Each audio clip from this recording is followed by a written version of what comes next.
I landed in Seoul, Korea, and as I got on the next plane to fly to Thailand, I thought, I've been halfway around the world today. But then I got thinking, I've been around the world. Because usually I went from England over. So I've been around the world to train people about the Lord Jesus. And that's basically what I went to Thailand for. It wasn't to do children's work. It was to train the Sunday school teachers to use the material and reach out to the children. And I had to speak through an interpreter most of the time. I did have one Saturday where we spoke English, and that was brilliant. They understood me and I understood them, and I didn't have to say a sentence and then wait till the lady interpreted it. And I have put some pictures back there so you can have a look at them. But what was really exciting about the time I was there, I was basically in Bangkok this time. For the last time I was over in all kinds of places. So it was quite civilized. But it was lovely to train. One of the sessions that we had, I had 7 different churches at, Sunday school teachers. And I gave them materials and gave them ideas and I gave them some training. It was just like seeing a light bulb go on in their eyes. I've got this, I can do this. And that's what was thrilling the whole time I was there. The different times that they just watch, just like your eyes, and just open it, you got it. But I thank the Lord for you. Because back there in the pictures, there's pictures of what they use the balls for, or one of the things, the dolls, that a lot of you have crocheted or knitted, I think most of you crocheted them. But when I gave these out to the different churches, I gave them out to 2 different churches. And the excitement they got when I handed them that bag of dolls and saying, listen, you can go and you can teach any story in the Bible with the dolls that are in that bag. And it was a thrilling. It was a long trip. It was hot. I think it was 100 the day I left because it's their summer. And I did not go well with the heat, as many of you know. My joints are finally getting back to normal. But over the next month, I'll be traveling. I'm leaving this afternoon to go to Pennsylvania. I'm going to spend a couple of days with my sister, and then I'm going off to Kentucky. And this time I'll be working with UCM missionaries, training them, giving them ideas on how they can reach out differently to their boys and girls. Some of them teach release time classes, some teach after-school clubs, school classes, Sunday school, and if you see my car, you'll understand why I need a car. It's full of stuff. But you know, the Lord is so good. I am amazed at what the Lord is doing through me. And I'm going to come back in 2 weeks' time, and then I'm only going off for a week and a half the next time. And I should be here for the whole month of June. But I'm getting ready for, I'm going to tell you, a VBS over in Smyrna, which is on the other side of Portland. I'm helping at camp in Corning. And then I'm going to help you in your VBS too. The Lord has given me the ability to do that and the strength. But I thank you for your prayers and your support.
mission in Rochester, and we really had an eye-opening Sunday school session to see the way that the Lord is using this organization, not only to meet the physical needs, but spiritual needs, to restore lives.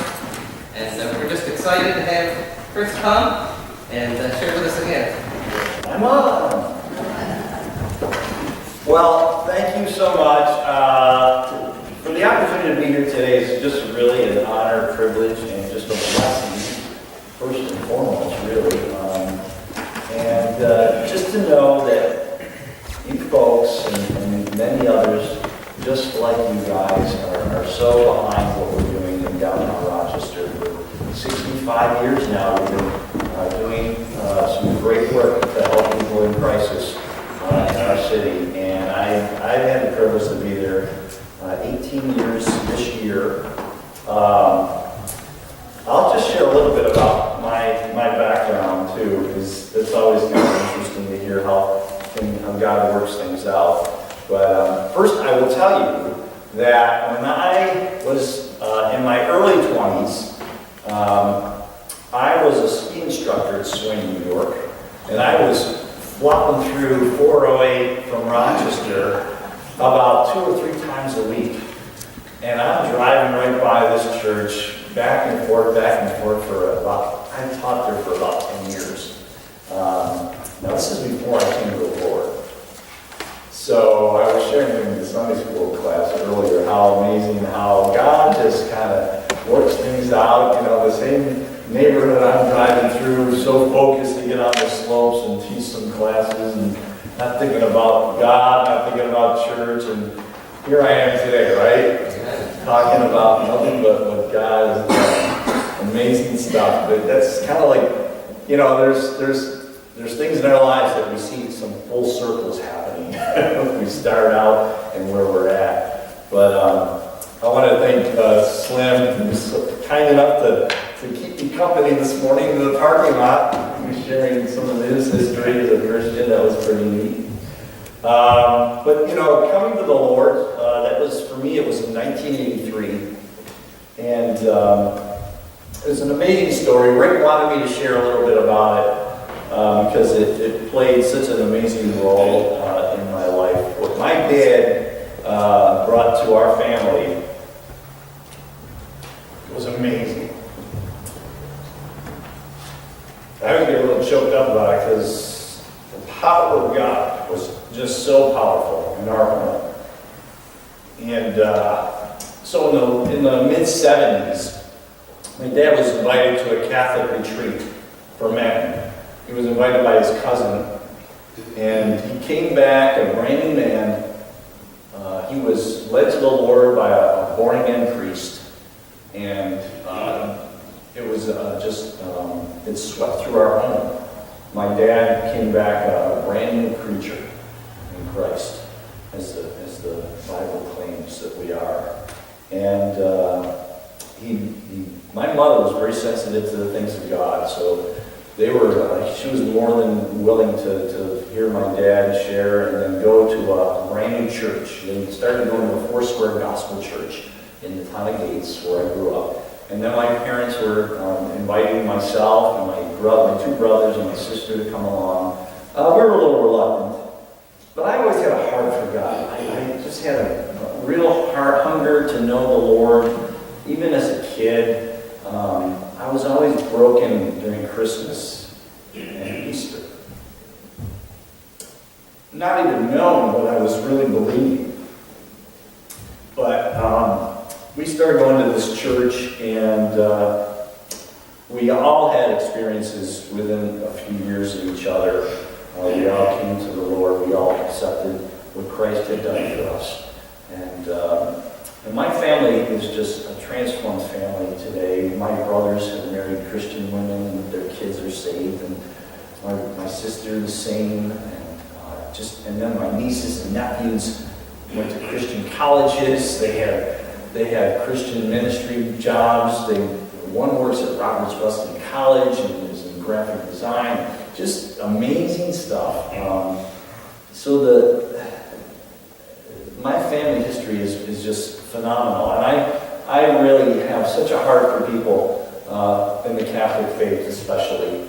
I have many Catholic friends, and I visit Catholic churches occasionally, and we have great support of Catholic ministry. And when I thought, as Deacon Lee was sharing about our property, I can understand how God is just working things out in my life and in the mission in such a way that He's bringing a lot of what my past was and showing me how much opportunity there is to be a part of and share the gospel to people.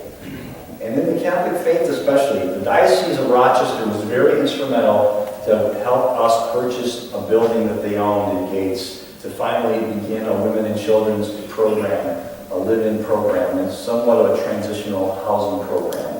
And so we have this wonderful, for the first time I think in the history of the mission, we have a great relationship with the Catholic community. And they love what we do, and now that we've kind of partnered with them with this new facility, it's on Holy Ghost Church property in the town of Gates, which also has a daycare on the property as well. They really have just taken us in and just put a big hug around us to allow us to be a part of what they're doing there. Certainly we have, we'll be following our mission to house women and children as we have helped men in the program with their addictions. So we will use the same principles and the same processes to give them the spiritual and the physical and emotional help that they need.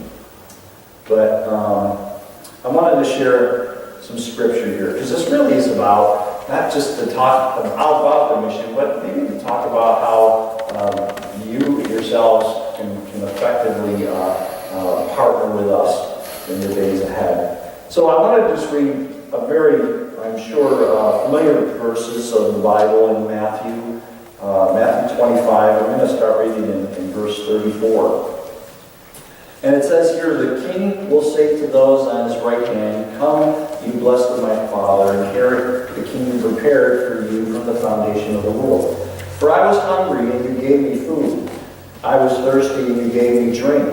I was a stranger, and you took me in. I was naked, and you clothed me. I was sick, and you visited me. I was in prison, and you came to me.'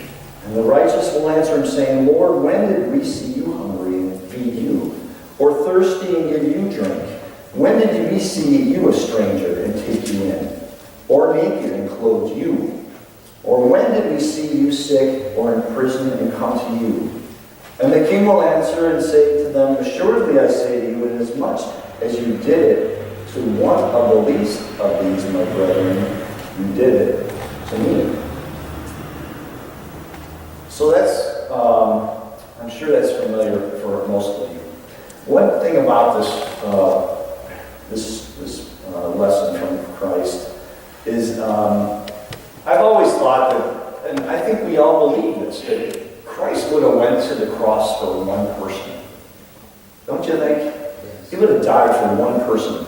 So I've read this millions and millions of times. It was only just recently someone pointed out to me in that last verse, "Inasmuch as you did it to one of the least of these, you did it to me." And Jesus is all about personal.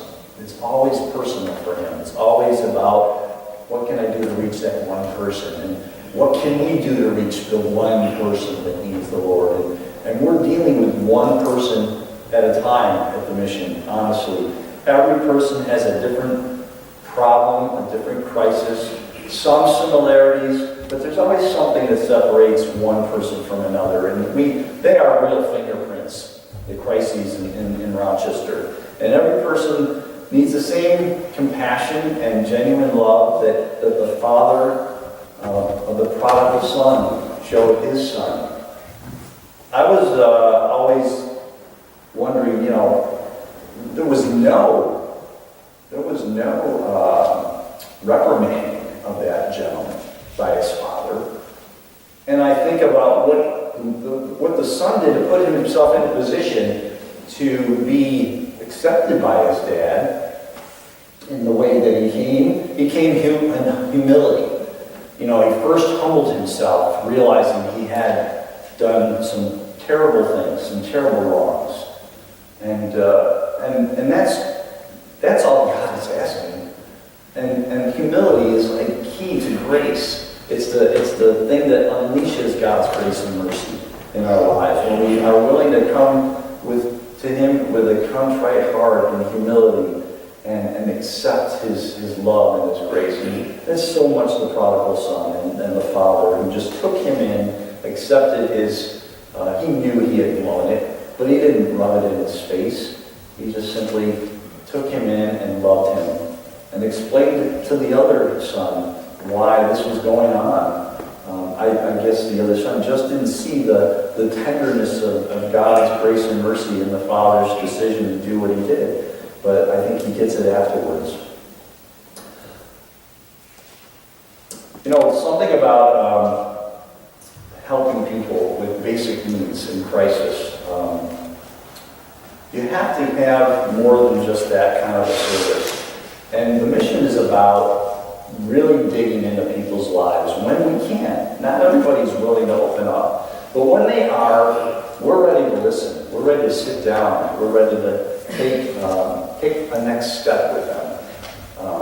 And that's what we do in the shelter. The shelter is not just a place to put your head down and get a real dignified good night's sleep, by the way. I was saying earlier in Sunday school, everyone has to take a shower, a mandatory shower in the evening before they spend the night with us. And then we provide them with all the essentials of towels and personal hygiene items, and they get to sleep in some fresh pajamas. They're actually hospital scrubs, but they work really well. And everybody gets a great night's sleep in a very clean and fresh smelling environment. We don't let people talk on phones or anything during sleep hours, so everybody does get a good night's sleep. But you know, that's dignified. And it's dignified to come into a meal at night when we serve our community meal at 6:45. You sit down at a table and someone serves you a meal. You don't stand in the line and you wait, you don't wait in what was the soup lines of old. No, you don't do that. And our volunteers come out to the dining hall and they put a nice hot, fresh plate of food on the table for you. Our kitchen staff is wonderful. They do such a wonderful job. The meals are very nutritional. They subscribe to a very,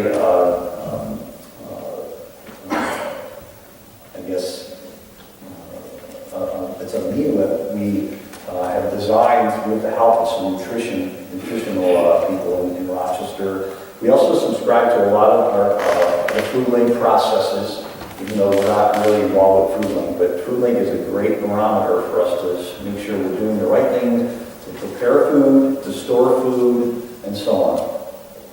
So all these things are meant to help people with their basic needs. And clothing, of course, is another great thing to offer people when they need some clothing. And that comes from the community.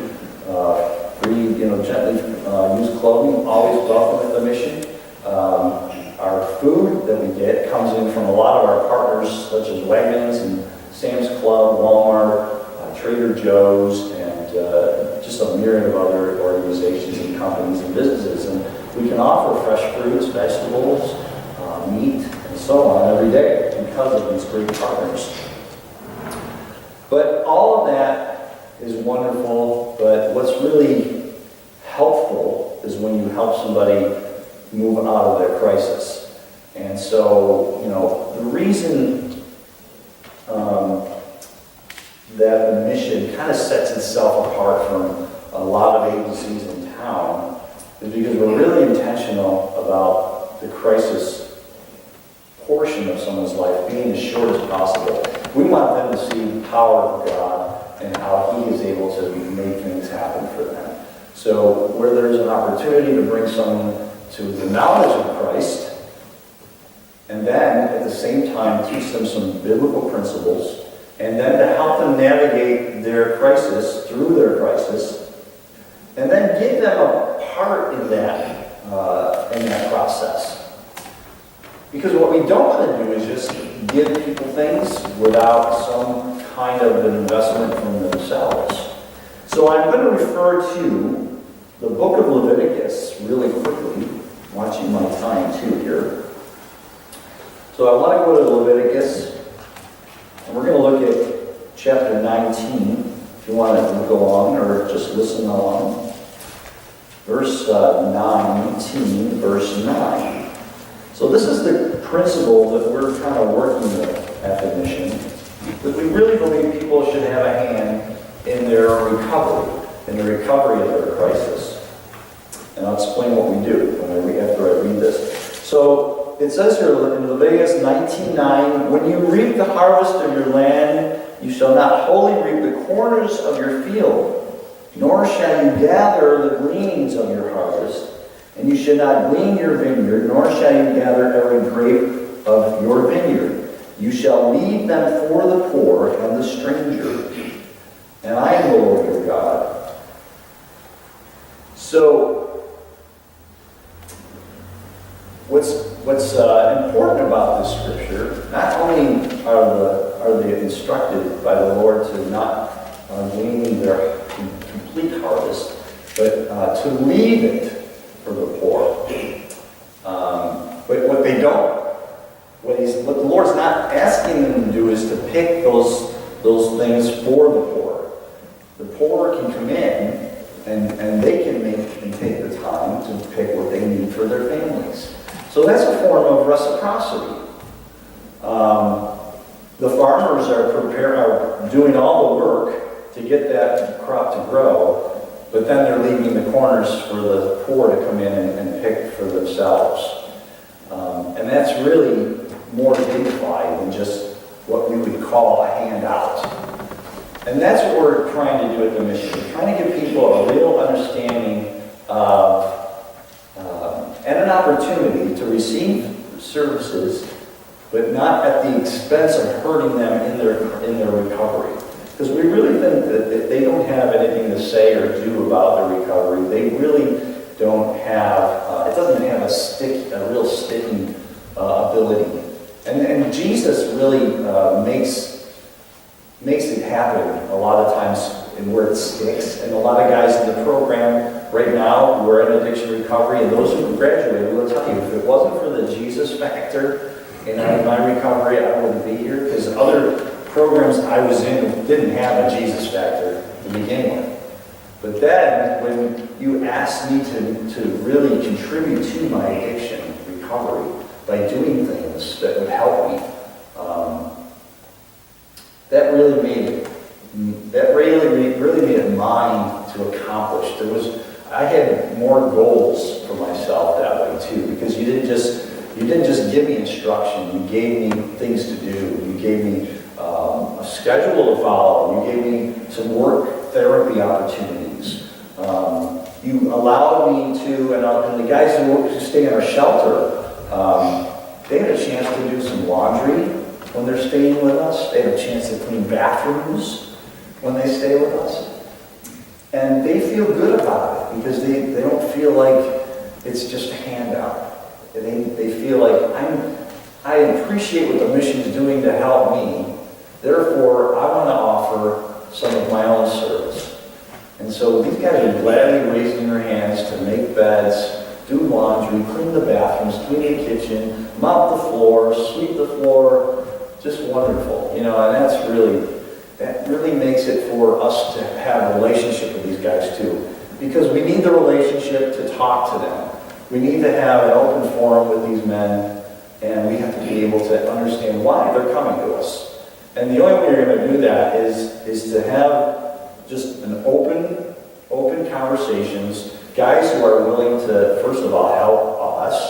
You're helping us clean bathrooms, you're helping us do laundry, and we say, that's just wonderful. Let's talk about, why you're here. Let's really dig now and find out what we can do to help you on your way. And that might mean a lot of things. Some people come in with health-related issues, mental health, addiction, of course, depression.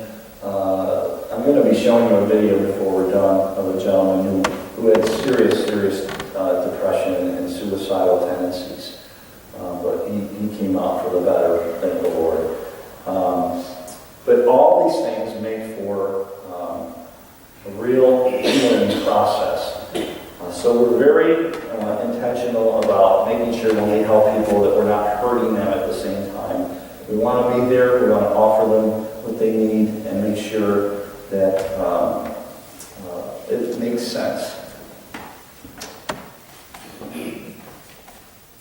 I wanted to, knowing how much time it is right now, but there's things that we can ask you to pray for. I'm sharing a little bit about our Women and Children's building, thanks to our friends at Holy Ghost Church in Gates. So we're in the process of opening that building by the end of the year, early next, and it's our first ever Women and Children's facility. It's a place where women are going to be able to find some opportunity to get some sustainability in their lives and foundation to raise their children. That might mean mom needs a job. We're going to help her that way. She might need some education. She might need some life skills, instruction. She might need to learn how to budget. She might need a combination of things. And her children are just going to really be supported with their education. Earlier I shared in Sunday school, there's over 2,000 kids in the city school system of Rochester with no permanent address, with no place to be guaranteed where they're going to spend the evening. And I can't imagine how a child could ever be educated without knowing where his home is every week. He's hopping from one house to another, from uncles to grandparents to so on and so forth, friends. And I just find it very disruptive, for a child to have to deal with that. And so we're going to help 6 families at a time in this building. And I want to ask you folks to continue to pray for something like that. There's still some planning to do, renovations to do, and most importantly is there's some staff that we have to be really, really confident about that's going to work there. We want people that are certainly, they have to love the Lord. That goes for anybody really at the rescue mission. We're very careful about the people we hire, and we need to know that they're the right person for the right job and for the right reasons. So that's going to be in process. So we really would ask you to pray for the center, pray for our ability to hire the people that God would have us bring in to run that facility. I'm always asking people to pray for the salvation and restoration of those we serve at the shelter, because many people are not saved. We have a good amount of people coming to our altar calls during our chapel services each week. And I think if it was in 2016 or 2015. I don't have 2016's numbers yet because we're on a fiscal calendar. But 2015, we had over 100 something people come to the Lord. And that's just, phenomenal. We have some good discipleship programs for the men too, when they come in and actually accept Christ. So we really would covet your prayers as we continue to share the message and people would receive it. We look for you to pray for the peace and health of our staff and their families. This mission is very dedicated to its people we serve, but it takes a lot of heart and a lot of energy from our staff. Sometimes it's very challenging. Some of our staff go through a lot of things in their families as a result of their position at the mission. It's just, it really just can be very heavy on your heart, the day-to-day operation and seeing the people. So pray for our families and our staff. The necessary resources to maintain our daily operations, and we certainly need God's wisdom in every area of programs and services that we offer. Always looking for God to give us that real clear path that we can know that we're doing the right things for the right reasons. Because we do have a saying at the mission, everything and anything we do has to be about the people we serve, not about us. You know, we take us out of the equation when it comes to making those harder decisions, because I don't want to be in an environment where the staff convenience comes in first, and the staff's, well,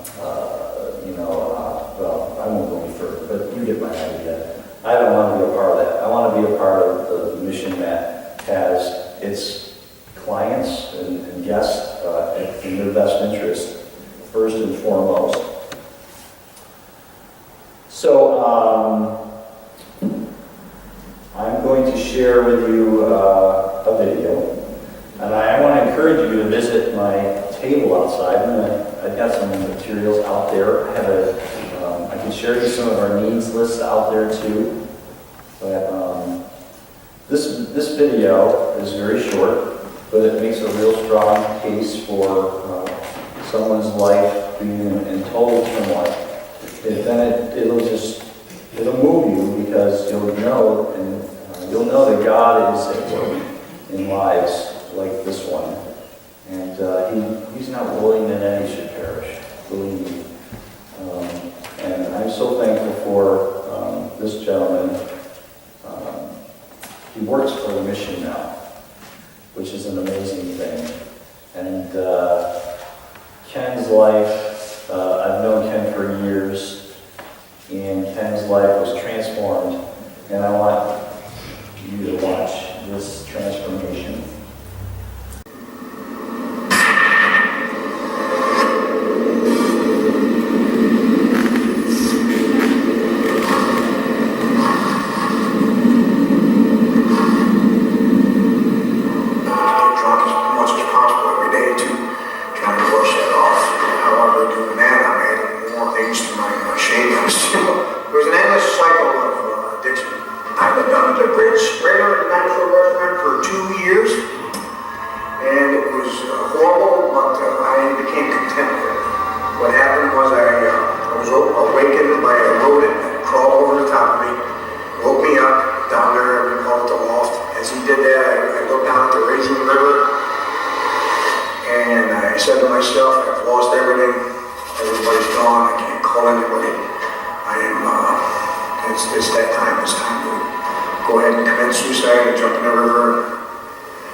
That's Ken.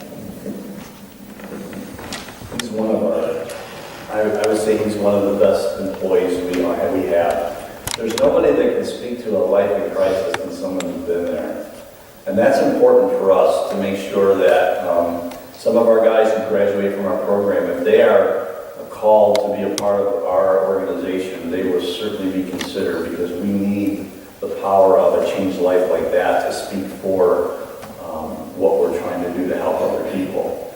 And I can sit down and talk to people all day long. I've never had a drug addiction. I've never been homeless. I've never been in a crisis mode.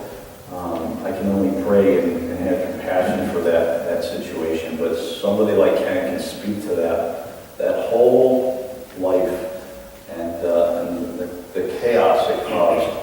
But his kids, they love him, and he loves them now. And there was a family reunited there, and freedom from every addiction that ever held him captive. And we just pray more and more people will have the same experience that Ken had in the days ahead, and especially with our adventure now to serve women and kids, and to see moms become rising above all of the challenges of their lives, trying to raise their children, and and have a life for themselves, and to give back to the community. I think that's where people really want to be. They want to be a part of their community and to have something to give. If you don't have anything to give, you probably don't feel like you really are participating. So it's a wonderful thing. God is good, and we're going to go out with a hymn. Rick asked me what one of my favorite hymns is. And I'll tell you, the story behind It Is Well With My Soul by Horatio Spafford is an amazing story. Does anybody know that story? I'm challenging you to go Google that. Go read the story of Horatio Spafford and how this song came to be, how It Is Well With My Soul came to be, because it's an amazing, amazing life of crisis that rose above. So thank you all so very much. I'll be here for a while in the hallway and in the sanctuary. Thank you so much. God bless you. Thank you for your prayers. Thanks for the support. God bless you.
good to be together today, hasn't it?